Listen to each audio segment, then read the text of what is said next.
સુરતના હીરાબાગ જંકશન પર ટ્રાફિક સમસ્યાનો ઉકેલ લાવવા પાલિકાની કવાયત હાથ ધરવામાં આવી છે।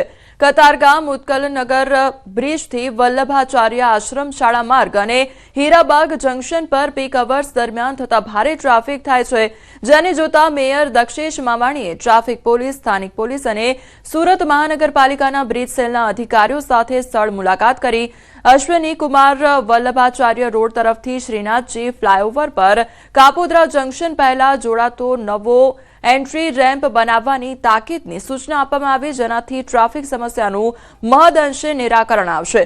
કામ તાકીદે પૂર્ણ કરવા લાગતા અધિકારીઓને સૂચના આપવામાં આવી છે।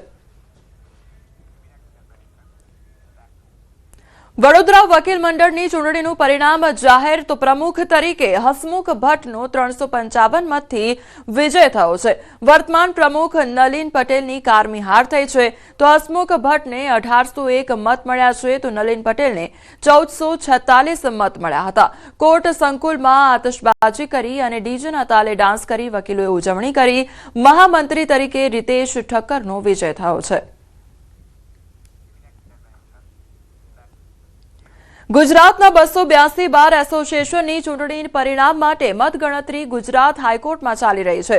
આ વર્ષે મહિલા વકીલને પ્રતિનિધિ તરીકે 30% અનામત મળ્યું છે। પ્રમુખની રેસમાં 5 ઉમેદવારો છે। ઉપપ્રમુખના પદ માટે 6 ઉમેદવારો મેદાનમાં છે। સેક્રેટરી માટે 5 ઉમેદવારો મેદાનમાં છે, તો જોઈન્ટ સેક્રેટરી માટે 10 અને ટ્રેઝરરના પદ માટે 4 ઉમેદવારો મેદાનમાં છે। કમિટી મેમ્બર માટે 42 ઉમેદવારો વચ્ચે જંગ જામ્યો છે।